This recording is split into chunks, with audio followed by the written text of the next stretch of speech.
स्वागत है आप सभी का हमारे NCERT e notes YouTube channel पे। फ्रेंड्स, आज हम बात करने वाले एक बहुत ही मोस्ट इम्पोर्टेंट टॉपिक के बारे पे, जो कि है अच्छी स्थिति में वैद्युत द्विध्रुव के कारण उत्पन्न वैद्युत क्षेत्र की तीव्रता का व्यंजक। आप में से बहुत सारे ऐसे स्टूडेंट्स हैं जो इसे अच्छे से लगा लेते हैं, लेकिन फिर भी उन्हें बहुत सारी कन्फ्यूजन रहती है। और कुछ तो ऐसे स्टूडेंट्स भी हैं जिन्हें अब तक कुछ भी समझ में नहीं आया है। यदि आप भी अच्छे से समझना चाहते हैं तो इस वीडियो को अंत तक देखिए। मैं आपको आज सबसे आसान शब्दों में बताने वाला हूं। यदि आप इसे लंबा में लगाकर थक चुके हैं तो मैं आपको एक शॉर्टकट तरीका भी बताने वाला हूं जिसे आप आसानी से लगा सकते हैं। तो इसलिए इस वीडियो को अंत तक देखिए। चलिए अब हम शुरू करते हैं। स्टूडेंट्स, वैद्युत द्विध्रुव के कारण उत्पन्न वैद्युत क्षेत्र की तीव्रता का व्यंजक हम दो स्थिति में प्राप्त करते हैं।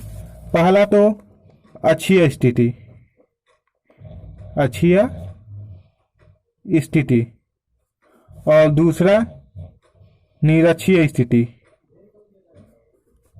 ठीक है, इस पहले के बारे में हम आज जानेंगे और इस दूसरे के बारे में हम कल जानेंगे। पहले मैं आपको बता देना चाहता हूं कि अक्षीय मतलब क्या होता है, ताकि आपको अच्छे से समझ में आए।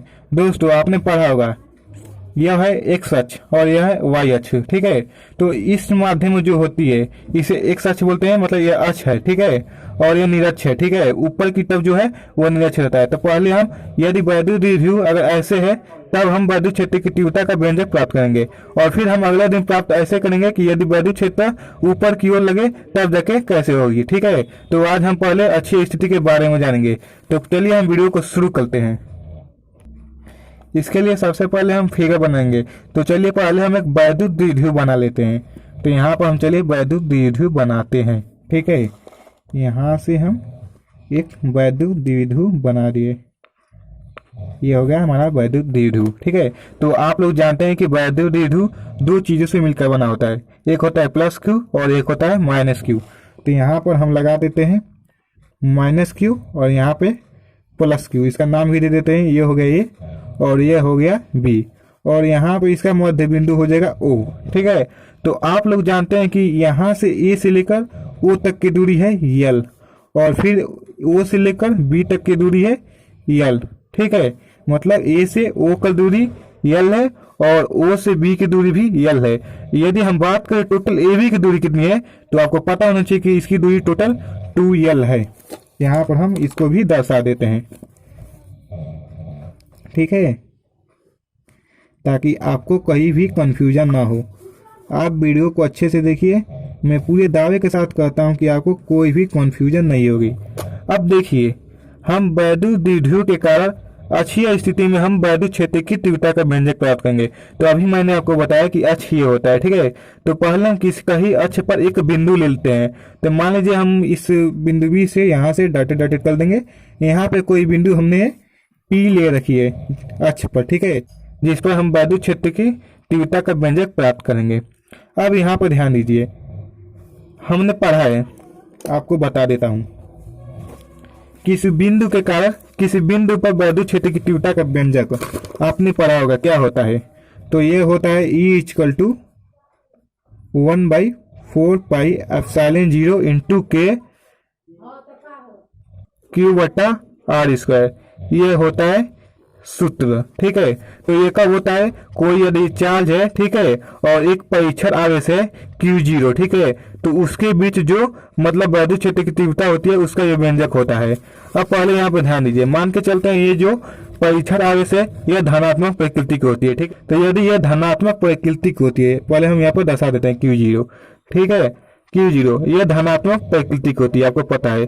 तो ये रहा प्लस क्यू और यह भी प्लस क्यू। तो आपने कूलाम के नियम में पढ़ा है कि यदि दो समान आवेश होंगे तो उनके बीच कौन सा बल लगेगा, तो प्रतिकर्षण, मतलब इसकी वैद्युत क्षेत्र की तीव्रता किधर की ओर होगी, तो इस डायरेक्शन में होगी, मतलब इस डायरेक्शन में। ठीक है, लेकिन बात करें इसके कारण, क्योंकि यहाँ पर भी एक आवेश है जो कि है माइनस क्यू, तो माइनस क्यू और प्लस क्यू के आवेश के बीच कैसा बल लगेगा, तो प्रतिकर्षण, मतलब ये इधर की ओर जाएगा। तो इसका वैद्युत क्षेत्र की तीव्रता किधर होगी, E2। यही दोस्तों बहुत सारे यूट्यूब ऐसे वीडियो आपको मिल जाएंगे जिसमें यह चीज नहीं बताया गया है, जिसके वजह से आपको समझ में नहीं आती है कि आगे कैसे पीए की दिशा और बीपी की दिशा लिखते हैं, या फिर E=E2 - E1 परिणामी तीव्रता कैसे निकालते हैं, जिसमें आपको कंफ्यूजन होती है। तो इसलिए मैं आपको बेसिक से बेसिक चीज भी बताने वाला हूँ। अब आप लोग एक बात और ध्यान देंगे, इस P की बिंदु O से दूरी कितनी है, तो यह दूरी होगी स्मॉल r। ठीक है, इसको भी हम यहाँ पर मेजरमेंट करके दिखा देते हैं। ये बिंदु O से बिंदु P की दूरी होगी। ठीक है, इसको भी आपको चित्र में बनाना है अच्छे से। आप अपने बोर्ड एग्जाम में पेंसिल की सहायता से बनाएंगे, ना कि पेन की सहायता से, इससे नंबर कटती है। तो चलिए अब हम इस चित्र के बारे में थोड़ा सा लिख देंगे ताकि आपको फुल मार्क्स मिले। तो हम चित्र के बारे में कैसे लिखेंगे, बहुत सारे स्टूडेंट्स इससे रटते हैं, तो रटना नहीं है, तो आप समझिए आपको लिखना क्या है। तो देखिए, आपको चित्र में जो चीज भी नजर आ रही है वही चीज आपको लिख देनी है, या फिर आपने जो चीज अभी करी है वही चीज आपको सेम टू लिख देना है। तो आप लिखेंगे क्या, यहाँ पर ध्यान दीजिए। आप लिख दीजिएगा कि माना एक वैद्युत ए बी जिसकी अल्प लंबाई, हम अल्प लंबाई क्योंकि इसके बीच की बहुत ही कम दूरी होती है तो इसलिए अल्प लंबाई की प्रयोग करते हैं। तो हम लिखेंगे क्या, माना कोई वैद्युत द्विध्रुव ए बी जो कि अच्छी स्थिति में रखी है, जिसकी अल्प लंबाई 2l है, बिंदु ए पर -q तथा बिंदु पी पर +q आवेश है। उसके बाद हम क्या लिखेंगे कि वैद्युत द्विध्रुव की मध्य बिंदु O से r दूरी पर एक बिंदु P स्थित है, जिसपे हम वैद्युत क्षेत्र की तीव्रता का व्यंजक प्राप्त करेंगे। तो चलिए यही शब्द हम अपनी भाषा में यहाँ पर लिख देते हैं, फिर आपको बताते हैं। तो यहाँ पर मैंने शब्द लिख दिए हैं जो कि लिखना है, जो कि मैंने अभी आपको बताया। चलिए एक बार पढ़कर भी आपको सुना देते हैं। माना एक वैद्युत द्विध्रुव ए बी जिसकी अल्प लंबाई 2l है, माना एक वैद्युत, यहाँ पर वैद्युत द्विध्रुव है जिसकी अल्प लंबाई 2l है, तथा इसके बिंदु ए पर -q आवेश तथा बिंदु बी पर +q आवेश स्थित है। द्विध्रुव की मध्य बिंदु O से r दूरी पर एक बिंदु P स्थित है, जिस पर वैद्युत क्षेत्र की तीव्रता का व्यंजक प्राप्त करेंगे। तो यही शब्द हमने लिखे हैं जो कि अभी मैंने आपको डायग्राम में बताया है या फिर आपको समझाया है। तो चलिए अब हम सूत्र को नियमन करने चलते हैं। तो यहाँ पर देखिए, पहले हम क्या लिखेंगे। आपको मैंने बताया है कि किसी बिंदु के कारण किसी बिंदु पर वैद्युत क्षेत्र की तीव्रता का व्यंजक जो है ये होती है 1/4πε0 × Q/r²। तो देखिए यहाँ पर दो बिंदु है, एक बिंदु ए है, एक बिंदु बी है। इसके कारण इस बिंदु और इस बिंदु के बीच हम पहले विद्युत क्षेत्र की तीव्रता का व्यंजक प्राप्त करेंगे, और फिर हम बिंदु ए के कारण भी बिंदु पी पर वैद्युत क्षेत्र की तीव्रता का व्यंजक प्राप्त करेंगे, और फिर दोनों को हम जोड़ लेंगे तो परिणामी तीव्रता निकल जाएगी। ठीक है, तो यही हमें करना है। तो पहले हम लिख लेते हैं -q आवेश के कारण बिंदु पी पर वैद्युत क्षेत्र की तीव्रता। तो यहाँ पर चलिए हम लिख लेते हैं -q आवेश के कारण बिंदु P पर वैद्युत क्षेत्र की तीव्रता क्या हो जाएगी, इसे हम E1 मान लेते हैं। तो अभी मैंने बताया 1/4πε0 के इंटू Q/r² होती है। तो r जो दोनों बिंदु के बीच की दूरी होती है वो होती है। तो यहाँ पर आप समझिए, हम बिंदु A और P के बीच ज्ञात कर रहे हैं। तो बिंदु A और P के बीच की दूरी क्या होगी, अब ध्यान से समझिए। यहाँ से बिंदु O से लेकर P की दूरी कितनी है, r स्मॉल r, अभी मैंने आपको बताया। ठीक है, और बिंदु O से A की दूरी कितनी है, l। तो स्मॉल r और प्लस l जोड़ देंगे तो हमें A से P की दूरी मिल जाएगी। तो यही हम यहाँ पर लिखेंगे l + r का होल स्क्वायर, क्योंकि सूत्र में होती क्या है Q/r²। तो r जो दोनों बिंदुओं के बीच की दूरी होती है वो होती है। तो आप यह नहीं कि इसको r² लिख देंगे, आप जिस बिंदु से ज्ञात कर रहे हैं उन दोनों बिंदु के बीच की दूरी को लिखेंगे। तो यहाँ पे दोनों बिंदु के बीच की दूरी स्मॉल l और स्मॉल r है, तो इन दोनों को जोड़ देंगे तो A से लेकर P तक की दूरी मिल जाएगी। अब यहाँ पर देखिए दिशा, हम दिशा बताएंगे। तो दिशा क्या हो जाएगी, यहाँ पे देखिए -q आवेश है, और यहाँ पे दोस्तों परीक्षण आवेश जो कि धनात्मक होती है। तो यह दोनों के बीच कैसा बल होगा, आकर्षण। तो ये इधर जाएगा, मतलब P से ए की ओर जाएगा। तो यहाँ पर हम दिशा मेंशन क्या करेंगे, पी ए दिशा में, पी ए दिशा में। यही सारे बहुत सारे बच्चों को नहीं समझ में आती है। इसका कारण है कि यह भी है कि यूट्यूब पे बहुत सारे ऐसे मैंने वीडियो देखे हैं जिसमें ये चीज अच्छे से बताया नहीं गया है। इसको हम क्या करते हैं, समीकरण नंबर 1 मान लेते हैं। अब हम ऐसे ही क्या करेंगे, प्लस क्यू आवेश के कारण बिंदु P पर उत्पन्न वैद्युत क्षेत्र तीव्रता का व्यंजक लिखेंगे। तो यहाँ पे प्लस क्यू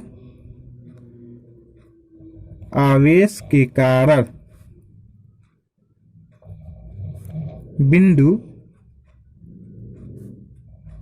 P पर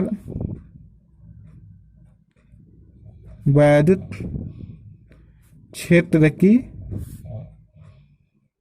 तीव्रता, तो इसको हम E2 नाम दे देते हैं। इसका भी हो जाएगा 1/4 pi epsilon 0 K into Q अपन। अब आर स्क्वायर होता है तो इसमें भी आप ध्यान दीजिए, पहले हम माइनस क्यू और इस बिंदु P के बीच ज्ञात कर रहे थे, इतना दूरी लिए थे। अब हम बिंदु B और P के बीच की दूरी हमें निकालनी है, क्योंकि हम इन दोनों बिंदुओं के बीच ही ज्ञात कर रहे हैं। तो यहाँ से ध्यान दीजिए कैसे निकलेगा।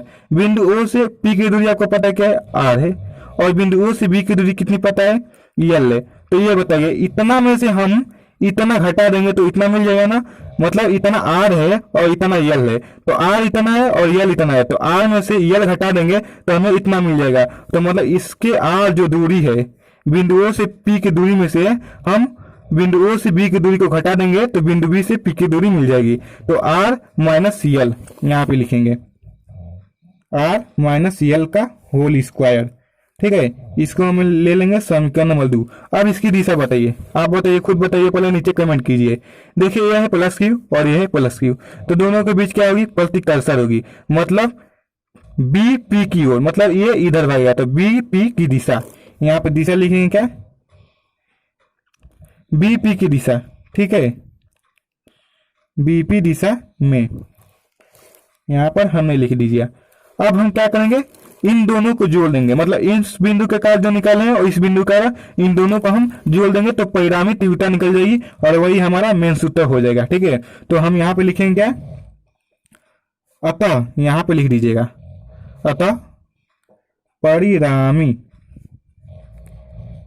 तीव्रता, बहुत ही मोस्ट इंपोर्टेंट बिंदु है, इसे जरूर तैयार कीजिएगा, 5 नंबर में आएगा, पक्का है आएगा। तो क्या हो जाएगी, इसे हम ई मान लेते हैं, E equal to E1 plus E2। ठीक है, अब ध्यान दीजिए एक बात और, यहाँ पर E1 क्या है, PA की दिशा में और E2 BP की दिशा में। अब यहाँ पर एक बात और ध्यान दीजिए कि कैसे हम E2 माइनस E1 करते हैं, आखिर क्या होता है। तो यहाँ पर आप लोग ध्यान देंगे कि देखिए ये जो मतलब ये मतलब PA की जो दिशा है यह विपरीत है। कैसे, क्योंकि दोस्तों इसकी वैद्युत क्षेत्र की तीव्रता किधर की ओर है, इधर की ओर, और इसको और बिंदु B के कारण जो बिंदु P और B के बीच जो लग रही है इधर की ओर लग रही है। मतलब दोस्तों P और A की जो दिशा है यह विपरीत है, इसलिए हम यहाँ पर माइनस का चिन्ह लगाएंगे क्योंकि इसका दिशा विपरीत है। अब यहाँ से ध्यान दीजिए, ठीक है, तो इसको हम E2 को पहले लिख देते हैं और इसको माइनस E1। तो यहाँ से आशा है आपको समझ में आ रही। अब हम क्या करेंगे, E2 का मान और E1 का मान रख देते हैं। तो चलिए इधर तक पेज कम पड़ जाएगा, हम अगले पन्ने पर रख लेते हैं। तो चलिए अब हम यहाँ पर लिख लेते हैं। तो हम लोगों का आया क्या था, E equal to E2 minus E1। आशा है आपको समझ में आ रहा होगा कि E2 माइनस E1 कहाँ से आया है। यदि आपको नहीं समझ में आया तो वीडियो को वापस से पीछे कीजिए और पुनः देखिए। तो चलिए अब हम E2 और E1 का मान रख लेते हैं। तो E2 का मान कितना आया था, 1/4 pi epsilon 0 K into Q अपन R माइनस L का होल स्क्वायर, माइनस E1 का मान भी आया था 4 पाई एप्सिलॉन 0 K इंटू Q अपन R प्लस L का होल स्क्वायर। अब हम इसी को सॉल्व करेंगे तो हम लोगों का जो है रिजल्ट आ जाएगा। तो चलिए हम सॉल्व करते हैं। सॉल्व कैसे करना है इसको भी अच्छे समझिए। यहाँ पर ध्यान दीजिए, 1/4 पाई एप्सिलॉन 0 K और Q इसमें भी कॉमन है, तो हम इसको हम कॉमन ले लेते हैं। तो यहाँ पर ले लेंगे क्या, 4 पाई एप्सिलॉन 0 K इंटू Q को भी हम कॉमन ले लेंगे। तो बचे क्या, इतना कॉमन हो जाएगा तो बचेगा 1/r-cl का होल स्क्वायर, माइनस इसमें भी बचेगा, इतना कॉमन हो जाएगा तो r+cl का होल स्क्वायर, यही बचेगा ना, हाँ यही बचेगा। ठीक है, तो यहाँ पर ध्यान दीजिए, हम लिखेंगे Q/4πε0k, और यहाँ पर हम क्या करेंगे, इसका एलसीएम ले लेंगे, तो एलसीएम में इसी को लिख लेते हैं, यही हम लोगों का एलसीएम हो जाएगा। अब हम ध्यान दीजिए करते क्या है, आगे की प्रोसेस आप जानिए, यहाँ से समझना बहुत ही जरूरी है। तो ध्यान दीजिए, इसका जो है पहले वाले का नीचे का जो हर है, इसके हर में भाग देंगे, मतलब इसमें भाग दे देंगे। तो इसको हम ऊपर पहले यहाँ पर देखिए रफ में लिख लेते हैं, r-cl का होल स्क्वायर और r+cl का होल स्क्वायर, एलसीएम को लिख लेंगे और इसके वाले से भाग देंगे, तो r-cl का होल स्क्वायर, तो ये वाला कट जाएगा, बचेगा r+cl का होल स्क्वायर, तो इसको हम लिख लेंगे r+cl का होल स्क्वायर। बेसिक से बेसिक चीज भी मैं बता ताकि आपको अच्छे समझ में आ जाए। जो लोग अगर वीडियो देख चुके हैं या फिर उन्हें समझ में आता है तो वो एक बार और समझे, ताकि उन्हें कोई कंफ्यूजन ना हो। यही काम जो मैंने इसमें किया है, यही काम इसके साथ भी करेंगे। तो चलिए हम करते हैं, r-cl का होल स्क्वायर और r+cl का होल स्क्वायर एलसीएम हो गया, और इसके वाले से भाग देंगे, क्या हो जाएगा r+cl का होल स्क्वायर, बचे क्या r-cl का होल स्क्वायर, तो हम इसको लिख लेते हैं r-cl का होल स्क्वायर। ठीक है, अब आगे चलिए हम इसी को सॉल्व करते हैं, Q/4πε0k, इसको तोड़िए, a+b के होल स्क्वायर, तो क्या होता है a² + b² + 2ab, तो इसको इसी के सहायता से हम तोड़ेंगे, r² + l² + 2rl माइनस, अब यहाँ से ध्यान दीजिए a² + b² - 2ab, क्योंकि a - b के होल स्क्वायर से इसको हम तोड़ेंगे, तो r² + l² और -2rl, और यहाँ पर नीचे भी एक बात ध्यान दीजिए, r-cl और r+l, इसका पूरा पावर हम 2 कर देंगे, क्योंकि बात वही है, क्योंकि यहाँ पर भी पावर 2 है और यहाँ पर भी पावर 2 है, तो हम इसके पूरे के पावर 2 कर देंगे, क्योंकि इसको जब ब्रैकेट हटाएंगे तो यहाँ पर 2 यहाँ पे 2 आ जाएगा, बात वही है। ठीक है, अब यहाँ से ध्यान दीजिए क्या करेंगे, हम आगे इसको लिखते हैं Q/4πε0k, यहाँ से r² + l² - 2rl माइनस का, जब देखिए यहाँ पे ब्रैकेट हटाएंगे तो ये माइनस है, इसके अंदर के चिन्ह सारे बदल जाएंगे, तो ये हो जाएगा -r², यह हो जाएगा -cl², और ये माइनस है तो हो जाएगा +2rl। होता कैसे ध्यान दीजिए, यहाँ माइनस है यहाँ प्लस है, तो माइनस प्लस माइनस, और यहाँ प्लस है यहाँ माइनस है, यह भी a-b और a+b, इसको हम लिख सकते हैं क्या, r² - l² और पूरे का होल स्क्वायर। अब यहाँ ध्यान दीजिए, -l² + l² + r² - r² cut गया, बचे क्या, यहाँ पर लिख लेते हैं Q/4πε0k इंटू, यहाँ पर ध्यान दीजिए ये प्लस हो जाएगा, सॉरी, तो 2rl और 2rl 4rl अपन r² - l² का होल स्क्वायर। अब हम इसी को अलग लिख लेते हैं, यहाँ पे लिख लेते हैं 1/4πε0k इंटू, यहाँ पर देखिए 4 है तो इसको हम ऐसे लिख देंगे 2 और r, और जो दो इसमें बचा, क्योंकि 2 दूनी 4 होता है, 2 इंटू 2 और q के यहाँ पे लिख लेते हैं, और l को ऐसे लिख लेते हैं। ठीक है, तो देखिए 2 दूनी 4, 4 हो गया, और r है और l है और q तो यहाँ से हमने ले लिया है, अपन r² - l² का होल स्क्वायर।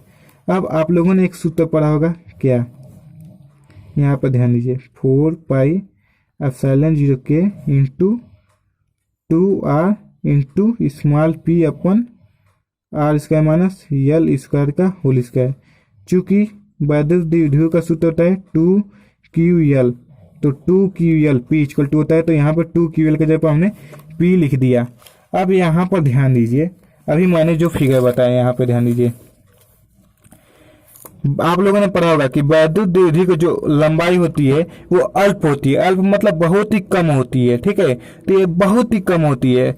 अब इसीलिए हम यहाँ पर क्या करेंगे, ध्यान दीजिए, जो एल है, एल स्क्वायर, इसको हम नगण्य मान लेंगे। क्यों? क्योंकि यहाँ पर लिख देंगे क्या, जो एल है ये लेस देन आर, मतलब आर से बहुत ही छोटी है। तो इस स्थिति में जब यदि हम एल स्क्वायर का मान निकालेंगे तो ये और छोटी हो जाएगी, किससे, आर स्क्वायर से। तो इसलिए हम लिखेंगे एल स्क्वायर को नगण्य मानने पर, ठीक है, नगण्य मतलब जीरो, लगभग जीरो के बराबर समझ लीजिए, तो ये गायब हो जाएगा। तो बचे क्या, सिर्फ आर स्क्वायर। अब यहाँ पे ध्यान दीजिए, यहाँ पे हो जाएगा ई इक्वल टू 1/4πε0 के इंटू 2πr, ऐसे लिख सकते हैं, अपॉन आर स्क्वायर का होल स्क्वायर। अब इसी को हम सॉल्व करेंगे, क्या हो जाएगा, 1/4πε0 के इंटू 2πr अपॉन, यहाँ पे r के पावर कितने हो जाएगा, 4। तो यहाँ पे देखिए 4 है और 1 है, तो यहाँ पे ध्यान दीजिए, एक कार से एक कार कट जाएगा, तो जो 4r है यहाँ पे, ये कट के सिर्फ 3 ही बचेंगे। यहाँ पे 2 दूना 4 होता है और एक यहाँ से कट जाएगा तो 3 बचा है। तो यहीं पर हम लिख लेते हैं, यहाँ पे 1/4πε0 के इंटू यहाँ पे 2p अपन आर क्यू। यही जो है हमारा मेन फार्मूला है। इसका मात्रक जो लिखिएगा न्यूटन प्रति कूलम, वरना आपका नंबर कट जाएंगे।